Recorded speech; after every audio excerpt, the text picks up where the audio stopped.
In this video, I'm going to explain briefly how to use a background creatively, when designing on PixelLab. Now, when I mean background, I'm talking about things like this. As you can see, this is a custom background you can use for a design. But the question is, do you just use it plain? Can you use it plain like this? Or is there something you have to do to make sure that your design comes out properly, comes out really good? So I'm going to explain how you can do that. Let's go to PixelLab and let us insert a background. So when using a background for a design, what you want to do is click on these three dots, click on use from gallery, and then select the background. So I will just go to where I have my backgrounds. Okay, so let's assume that let's say this is the background I want to use. Look at it. So I'll click OK and I'm done. Here's my background. Now let's assume I want to start designing. Let's say I want to insert a text, and then I just go and put in this text like this.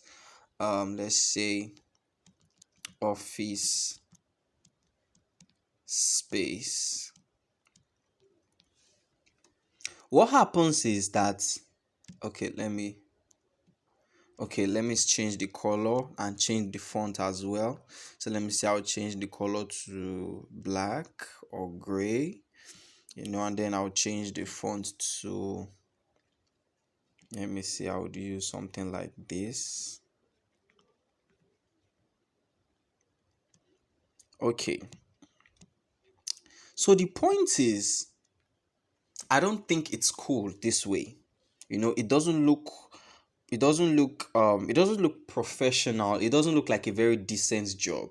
You understand? Because I'm using the background exactly the way it is. It's too bare, it's too ordinary. So I need to modify the background a little bit, and then put on other elements like your text and your image and blah blah blah.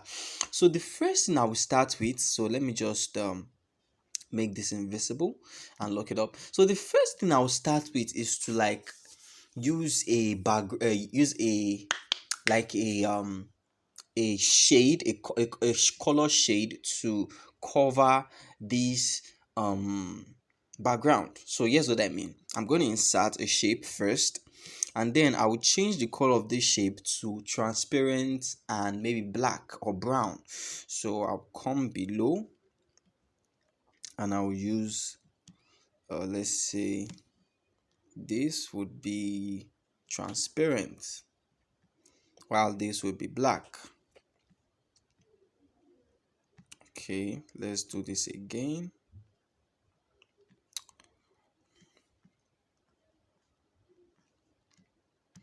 Okay, so here we go. Right now, if I expand this, I spread it across. Let's say I spread it across like this. You can see I will duplicate it by clicking copy. Now it makes my background even more dark, and then I just place it like this. Now the next thing I would want to do is lock them up. You understand? Now let's insert a text this time. So I would click on this. Okay, I already have a text. Let me just bring it to the front and let me make it visible. So here is my text. So let's change the color of this text to, let's say, a gradient of white and gray.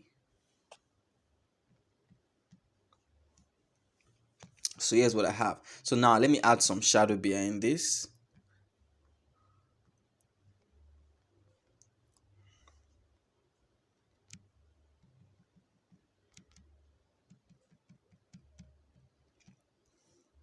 Then let me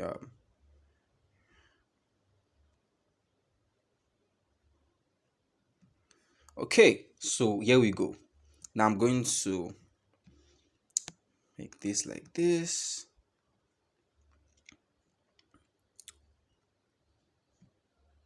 But basically, you can see how good this looks. Very, very good, you can see.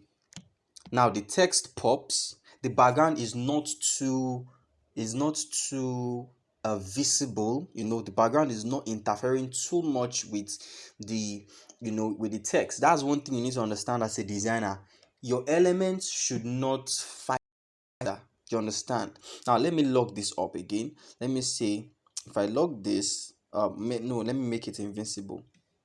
Now look at office space, and this is the background itself, without any modification, and this is my text. So you can see it looks beautiful, but it's conflicting with each other. You understand? It's conflicting. But the moment I put in my background, I modify my background by adding this dark shade, you can see that the text is visible and the background is now a little bit visible, so both elements can stand out on their own.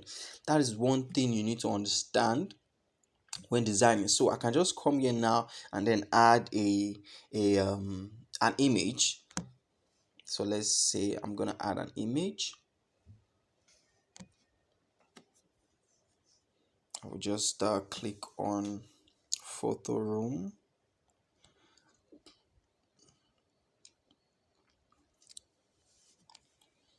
and boom, I can just add this and we're good to go. So you can see now, let's assume that I still remove, can you see what it looks like? This shape, this image, now you can see that it's not syncing well with the background, because both of them are fighting for, they are fighting for that visibility. The image wants to be visible, the background wants to be visible. So what you want to do is to reduce the visibility of the background a little bit, so the image can pop and then the background can be a little bit visible.